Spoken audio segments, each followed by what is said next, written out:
But one more thing is there, that is कि इसको मैं इलेक्ट्रिक फील्ड से भी पास कराता हूं।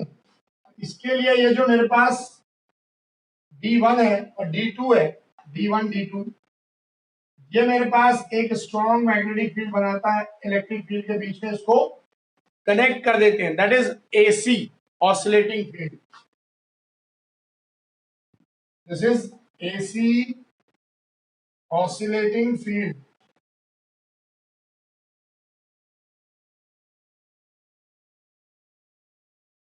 ये हमारे पास कहलाता है AC ऑसिलेटिंग फील्ड, रिमेंबर। तो ये AC ऑसिलेटिंग फील्ड है, बीच में लगा AC सर्किट सप्लाई लगाई हुई मैंने। यहां पर जब हम लोग किसी चार्ज पार्टिकल को इस फील्ड के परपेंडिकुलर एंटर कराते हैं, तो तुमको लॉरेंज फोर्स में एक चीज बता चुका हूं कि लॉरेंज फोर्स में mv² by r equal to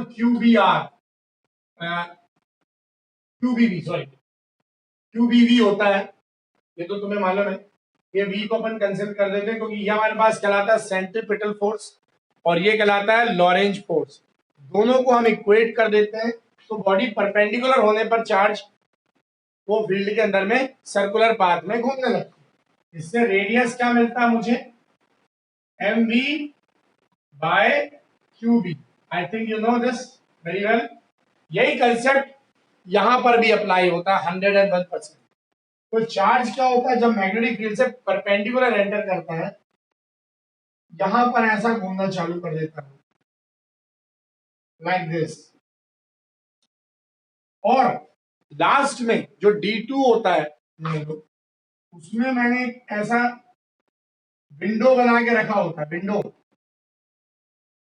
ये ऑलरेडी एक स्ट्रक्चर है जिसमें एक विंडो रहता है छोटा सा। उस विंडो से इलेक्ट्रॉन बोला, हैवी चार्ज पार्टिकल पॉजिटिव वाला, वो बाहर निकल जाता है, एग्जिट हो जाता है। पॉजिटिव चार्ज पार्टिकल Q+Q ये इस विंडो से एग्जिट कर देता है। तो ये हमारे पास विंडो है, this is W, this is D2, ये तो तुम्हें मालूम है, दैट इज D2। घूमने का स्पीड उसका ऐसा होता है, ऐसा घूमता है, और ये घूमते घूमते घूमते जब अपने एक्सट्रीम लेंथ पे पहुंच जाता है, एक्सट्रीम रेडियस पे, तो क्या होता है, ये उस विंडो से एग्जिट कर जाता है। ये जो इतना स्ट्रक्चर बनाया हुआ है, ये प्री डिटरमाइंड होता है।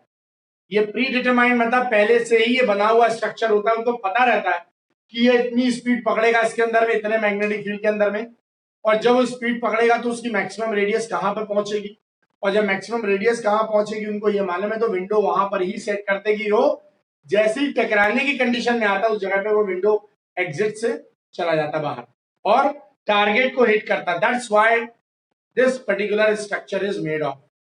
ये स्ट्रक्चर बनाया ही गया है एक्सेलरेट कराने के लिए, और ये हाईएस्ट एक्सेलरेटिंग पार्ट फॉर्म होता है जब ये बाहर निकलते रहता है। इसकी रेडियस जो होती है यहां से सबसे कम रेडियस है, मान लो R, और हाईएस्ट रेडियस जो इसकी मैक्सिमम है यहां तक, उसको लेते हैं अपन R0। ये तो तुम्हें आइडिया होगा। This is highest radius, greatest radius of the circular path, that will be R0। remember this will be R0। ये हमारे पास साइक्लोट्रॉन का स्ट्रक्चर है। ये हमारे पास फोर्सेस एट इक्विलिब्रियम है, फोर्सेस एट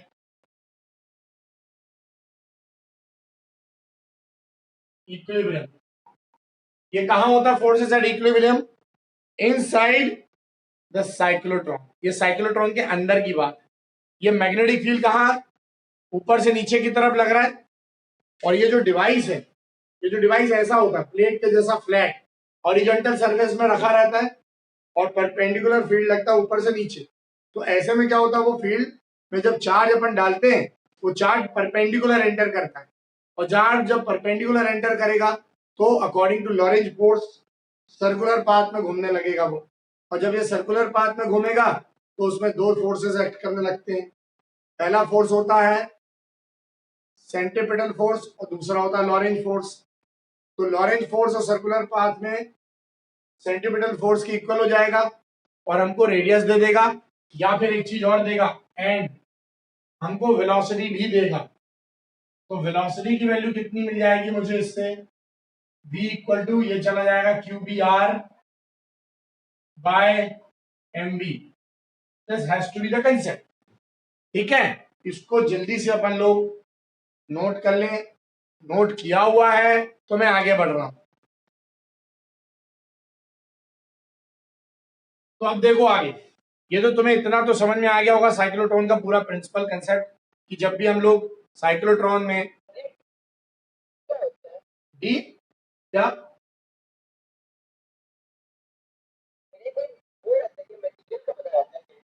ये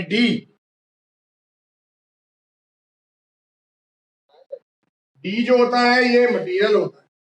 मटेरियल मतलब एक तुमने कुकीज के बॉक्स देखे होंगे, कुकीज कुकीज के जो गोल वाले बॉक्स आते हैं, गोल वाले डब्बे, फ्लैट गोल होते हैं, उसको आप बीच में से काट दो, कैसा दिखाई देगा आपको? डी नहीं दिखाई देगा, डी शेप का।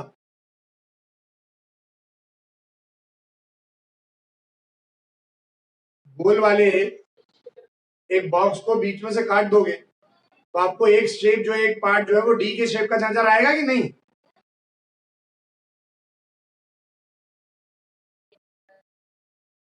एग्जैक्टली exactly, उसी प्रकार का स्ट्रक्चर होता है।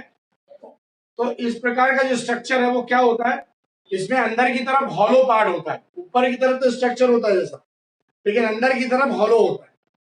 अंदर की तरफ हॉलो होने से क्या होता है, अपने पास ये जो है चार्ज पार्टिकल इस प्रकार से बनता है। अपन ने छोटा सा साइज छोटा बनाया, एक्चुअली साइज छोटा नहीं होता है। प्रैक्टिकली देखोगे तो ऐसा सिलेंड्रिकल फॉर्म होता है, बड़ा सिलेंड्रिकल फॉर्म।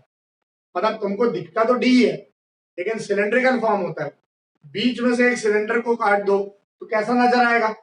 हॉलो सिलेंडर को बीचों बीच परपेंडिकुलर लेंथ में काटोगे, अलोंग द लेंथ, तो कैसा नजर आएगा भाई? कैसा नजर आएगा आपको? तो चार्ज जो होता है नीचे से उठते हुए उठते उठते उठते ऊपर ऊपर की तरफ बढ़ता है, and that is what the fundamental concept of the cyclotron. ठीक है, तो अब देखो आगे, ये तो तुमने बना लिया, ये कंसेप्ट समझ लिया कि क्या होता है। तो अपन इसके बाद आगे बढ़ते हैं। तो तुम्हें मालूम है ये फंडा, ये होता है लॉरेंज फोर्स, हमको मालूम है, पढ़ चुके हैं। उसी से मेरे को ये वेलोसिटी मिली है। अब इसमें हमको सबसे पहले निकालना है काइनेटिक एनर्जी। तो कंडीशन फॉर काइनेटिक एनर्जी देखो यहाँ, condition for kinetic energy of the particle in the cyclotron. तो क्या मिलेगा? पहला पॉइंट, हमको पता है काइनेटिक एनर्जी क्या होती है। काइनेटिक एनर्जी होती है हाफ mv स्क्वायर, ये तो मालूम है तुम्हें। लेकिन वो सर्कुलर पाथ में चले, वो सीधी पाथ में चले, अपने को जो मिलेगा kinetic energy half mv square मिलेगा। v की वैल्यू को उठा के क्या करोगे आप, इसमें पुट कर दो, तो क्या मिल जाएगा आपको? के हाफ m, v की वैल्यू उठा के यहाँ डाल दो। सॉरी मैंने कुछ गलती बनाया, m आना चाहिए सर नीचे, दैट इज ओनली m, मैंने गलती से लिख दिया था। So that is only m। तो v इक्वल टू कितना है? QBR by m। कितना हो गया? m तो है ही, v की जगह रख दिया आपने QBR बाय m। ठीक है, और उसका whole square. I think you understood this part. अब ये तुम्हारे पास साइक्लोट्रॉन है, तुम्हें समझ में आ गया। अब मैं इसे मिटा रहा हूं क्योंकि अब इसकी फिलहाल जरूरत नहीं है, लेकिन ध्यान रखना बस इसकी मिनिमम रेडियस स्मॉल r और मैक्सिमम रेडियस r नॉट है। और बाहर निकलते समय इस चार्ज का, पॉजिटिव चार्ज का, ये विंडो है, बाहर जो निकलते समय उसकी वेलोसिटी v नॉट होगी, मैक्सिमम वेलोसिटी। आई टोल्ड, घुसते समय जो वेलोसिटी होगी, बाहर निकलते समय उसकी वेलोसिटी मैक्सिमम होगी। ये फंडामेंटल है। इलेक्ट्रिक फील्ड के कारण से इसकी रेडियस लगातार बढ़ती जाती है और मैग्नेटिक फील्ड के कारण से सर्कुलर पाथ में बना रहता है। This is the concept of cyclotron. तो अब मैं इसको मिटा रहा हूं, तो तुम्हें पता है। अब बढ़ते हैं आगे। देखो यहाँ, अब डेरिवेशन कैसे करें अपन, क्या होगा? डेरिवेशन एज सच बहुत बड़ा कठिन चीज नहीं है, तो उसको उठाएं अपन, आगे बढ़ाएं। तो काइनेटिक एनर्जी किसके इक्वल आई? हाफ था, m था, Q square B square R square by M square, that has to be the concept. Note it down. इस m को इस m से एक बार कैंसिल कर दिया मैंने, बचा क्या मेरे पास, half q square B square R square by m। I think this is quite clear to all of you. This is the fundamental concept of kinetic energy. लेकिन यदि काइनेटिक एनर्जी की बात करें तो ठीक, हमको मैक्सिमम काइनेटिक एनर्जी चाहिए। तो मैक्सिमम काइनेटिक एनर्जी कब मिलेगी, जब आपको आर की वैल्यू मैक्सिमम मिलेगी, मतलब आर नॉट मैक्सिमम आ जाएगा। तो for kinetic energy maximum we get R equal to R not मतलब maximum radius, that will become q square B square R not square by m. That is the formula required. This is the formula for kinetic energy. You have understood I think now. अब हम लोग जाते हैं इसके अगले part में, यानी कि फ्रीक्वेंसी। तो ये तुम्हें समझ में आ गया कि कहां से आया था वेलोसिटी, दो फोर्सेस को कंपेयर करके उसकी वेलोसिटी v की वैल्यू हमने काइनेटिक एनर्जी में रख दी और उसको सॉल्व कर लिया, दैट्स ऑल। अब हम लोग चलते हैं इसके भी आगे। देखो अब हम लोग निकालते हैं frequency of charge particle, revolving charge particle. Second point, frequency of revolving charge. तुम्हें पता है साइक्लोट्रॉन में एक चक्कर लगाने में मैक्सिमम रेडियस के साथ किसी भी पार्टिकल को एक सर्कमफ्रेंस कंप्लीट करना पड़ेगा, ये तो आइडिया है तुम्हारे को। तो उसमें लगने वाला कुछ टाइम भी होगा, लेट दैट बी टी। उसकी मैक्सिमम वेलोसिटी भी होगी, let that be V naught. तब क्या मिलेगा, तो when a particle positive particle, when a positive particle revolves in the cyclotron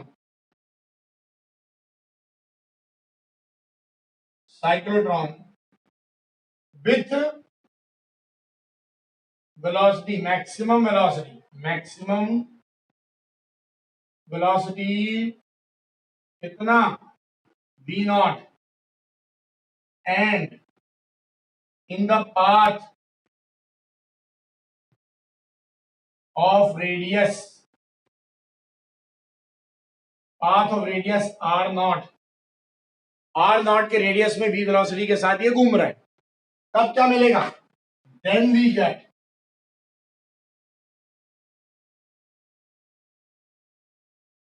the relation as, देखो आगे बढ़ रहे हैं, हमको जो रिलेशन मिलेगा ऊपर की तरफ क्या मिलेगा, देखो ध्यान से, relation as, what do we get, हमको रिलेशन मिलेगा वो कैसा मिलेगा, देखो ध्यान से। तो what do we get the relation, क्योंकि मैंने बोला एक सर्कुलर पाथ में चलने के लिए उसको 2 पाई आर घूमना पड़ेगा, टाइम टी उसका रिलेशन है घूमने का टाइम, और वेलोसिटी v के साथ घूम रहा, तो देखो क्या मिलेगा, तो 10 time period of revolution,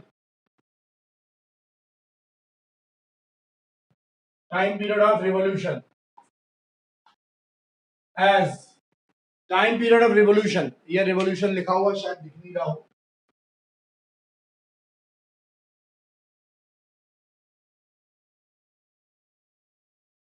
time period of revolution as, revolution का टाइम पीरियड क्या होगा मालूम है, देखो यहाँ t equal to 2 pi r not